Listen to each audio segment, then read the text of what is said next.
बिस्मिल्लाहिर्रहमानिर्रहीम। अस्सलाम वालेकुम स्टूडेंट्स। स्टार्ट करते हैं lecture from fourth generation language. Fourth generation language क्या है? थर्ड जनरेशन लैंग्वेज में आपकी जितने भी हाई लेवल लैंग्वेज हैं वो आ जाती हैं, जैसे कि आपके सी है, सी प्लस प्लस है और जावा। इस तरह की जितनी भी लैंग्वेज हैं वो आपकी थर्ड जनरेशन लैंग्वेज में आ जाती हैं। तो फोर्थ जनरेशन लैंग्वेज में अभी तक क्लियर कंसेंसस नहीं है कि हम किसको फोर्थ जनरेशन लैंग्वेज कहेंगे। फोर्थ जनरेशन लैंग्वेज के बारे में हम इतना कह सकते हैं कि थर्ड जनरेशन लैंग्वेज में जो काम हो रहा था, जैसे कि लाइन ऑफ कोड्स जो हैं वो बहुत ज़्यादा लिखे जाते थे थर्ड जनरेशन लैंग्वेज में, अब वही काम जो है फोर्थ जनरेशन लैंग्वेज में with some line of codes जो है वो परफॉर्म हो जाता है। तो ये भी है कि जो हमारे पास फोर्थ जनरेशन लैंग्वेज हैं ये हमें नॉन प्रोसीजरल फीचर प्रोवाइड करेंगी कि हमें प्रोसीजर्स जो हैं ये खुद से डिफ़ाइन नहीं करने पड़ेंगे। तो फिर क्या होगा कि यूज़र के एंड पे जो है वर्क जो है बहुत लिमिटेड हो जाएगा, टेक्निकल वर्क जो है वो बहुत ज़्यादा कम हो जाएगा। तो फोर्थ जनरेशन लैंग्वेज को अगर हम डिफ़ाइन करना चाहें कि इसमें हमारे पास किस किस्म के फ़ीचर्स हो सकते हैं, तो यहाँ पे कुछ हमारे पास फ़ीचर्स हैं, जैसे कि फॉर्म्स जनरेटर्स हैं, रिपोर्ट जनरेटर्स हैं, ग्राफिक जनरेटर्स हैं। तो सबको वन बाय वन देखते हैं। फॉर्म्स जनरेटर जो हैं बहुत से इस टाइम हमारे पास फॉर्म जनरेटर्स जो हैं वो अवेलेबल हैं, जैसे कि आपने जब डेटाबेस के साथ इंटरेक्ट करना होता है तो उसमें आपने इनपुट, आउटपुट और डिस्प्ले वगैरह इस तरह के जो फॉर्म्स हैं जो आपको मिलते हैं, ये उन्हीं की बात की जा रही है कि वो वहाँ पे किस तरह से वर्किंग कर रहे होते हैं। फिर इन फॉर्म्स पे वैलिडेशंस वगैरह लगी होती हैं। जब भी आप गूगल पे या फिर किसी भी मेल आईडी पे अकाउंट बनाते हैं या सोशल मीडिया पे कहीं पे भी आप बना रहे हैं अकाउंट, तो वहाँ पे आपने देखा होगा कि अकाउंट्स पे आपकी वैलिडेशंस लगी होती हैं कि आपने पासवर्ड जो है वो मैच कर रहे हैं, मिस मैच हो रहा है, इनकरेक्ट पासवर्ड दे रहे हैं। तो इस तरह की वैलिडेशंस वगैरह जो हैं ये फॉर्म पे आपको शो होती हैं। फिर आपके पास सेकंड आ जाता है रिपोर्ट जनरेटर्स। तो बहुत से रिपोर्ट जनरेटर्स भी अवेलेबल हैं, जिस तरह के आपने जब डेटाबेस में रिपोर्ट जनरेटर किस तरह से वर्किंग करते हैं कि आप जब डाटा को एक्सेस करते हैं तो जो इन्फॉर्मेशन आपके सामने ओपन होती है, लाइक आपके अगर आप स्टूडेंट की इन्फॉर्मेशन में ये देखना चाह रहे हैं कि 70 से अबव जो हैं कितने स्टूडेंट्स हैं आपकी क्लास में, तो वो जो इन्फॉर्मेशन आपके पास आएगी दैट इज़ रिपोर्ट। और फिर अगर आप ये देखना चाह रहे हैं अटेंडेंस के सिनेरियो में कि 80 से लेस कितने स्टूडेंट्स की अटेंडेंस है, तो that is also called reports. तो it depends on your database. Different scenarios में डिफरेंट तरह से आप इंफॉर्मेशन को एक्सेस करते हैं, तो डिफरेंट टाइप्स ऑफ रिपोर्ट्स आपके पास आती हैं। फिर ग्राफिक जनरेटर्स क्या होते हैं कि जब आप डाटा को रिट्रीव करते हैं, जो डाटा आपके पास पड़ा है डाटाबेस पे, तो जब आप डाटा को रिट्रीव करते हैं तो ऑटोमेटिकली आपके डाटा के चार्ट्स जो हैं वो जनरेट हो जाएं। वो बेशक आपका पाई चार्ट हो, लाइन चार्ट हो, जिस तरह का मर्ज़ी चार्ट हो, लेकिन ऑटोमेटिकली आपका चार्ट जो है वो जनरेट हो जाए, that is graphics generator. Then application generators. तो एप्लीकेशन जनरेटर्स ये होते हैं कि आपके पास डिफरेंट एप्लीकेशन प्रोग्राम्स होते हैं जो इनको यूज़ करके आप क्या करते हैं कि अपना एप्लीकेशंस वगैरह को डिज़ाइन करते हैं, उन्हें बिल्ड करते हैं। जैसे कि आपके पास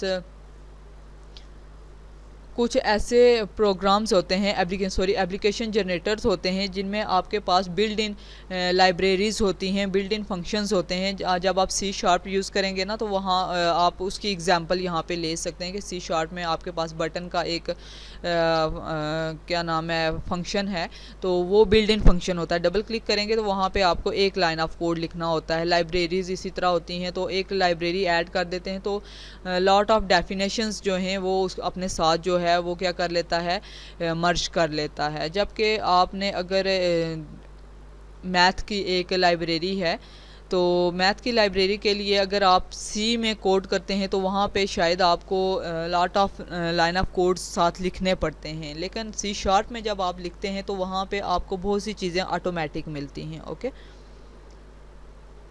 तो फोर्थ जनरेशन लैंग्वेज की एग्जांपल आपके पास इसी तरह एसक्यूएल है, ठीक है, स्ट्रक्चर्ड क्यूरी लैंग्वेज, और क्यूबीई भी आपके पास ये फोर्थ जनरेशन लैंग्वेज की एग्जांपल है।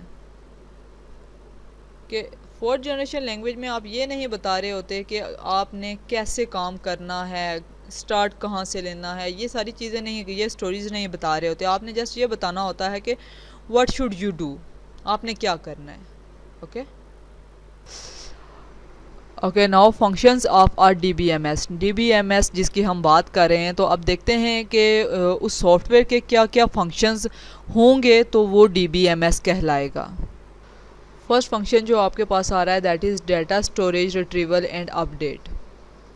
इट मीन कि आपका जितना भी data manipulation mean DML, data manipulation language, okay. Operations जितने भी हैं, चाहे वो डाटा को स्टोर करना है, रिट्रीव करना है या अपडेट करना है, वो आपके DBMS को प्रोवाइड करने चाहिए। और ये बहुत ही कॉमन फंक्शन है जो most of the time DBMS को परफॉर्म करना होता है।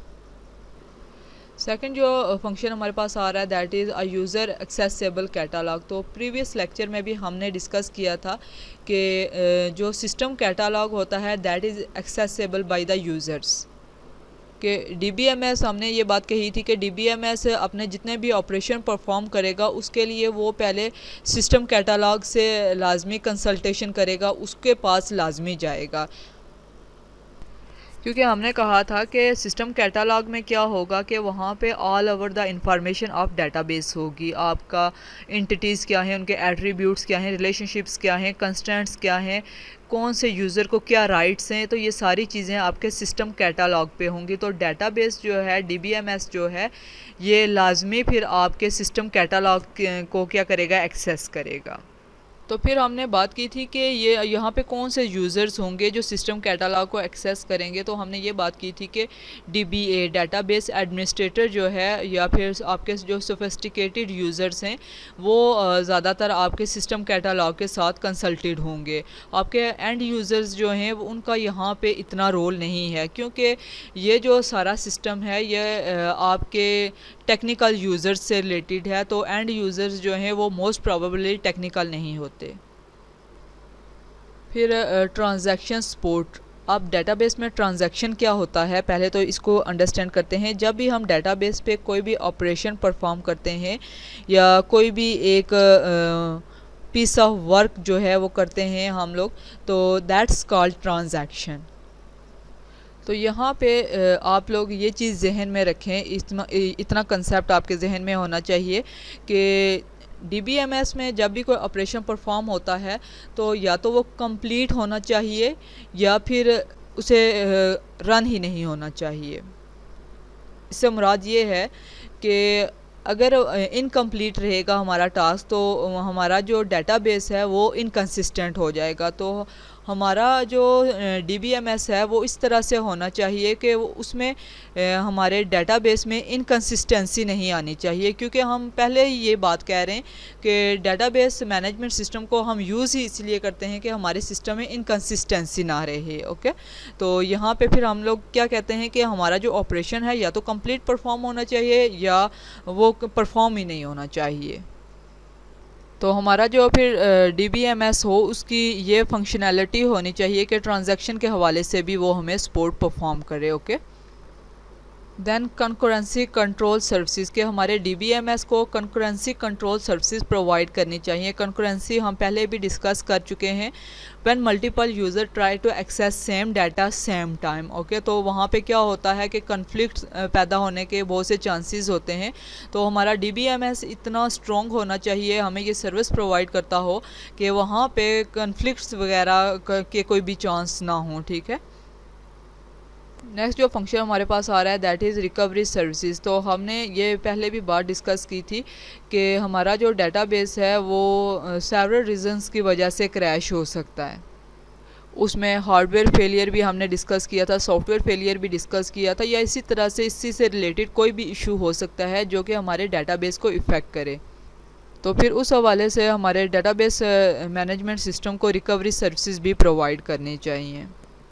देन ऑथराइजेशन सर्विसेज के हमारे DBMS के कौन कौन से यूज़र्स हैं और हर यूज़र को क्या राइट्स जो हैं वो मिले हुए हैं, ये सारी इंफॉर्मेशन भी क्या नाम है DBMS के थ्रू हमें अचीव होगी।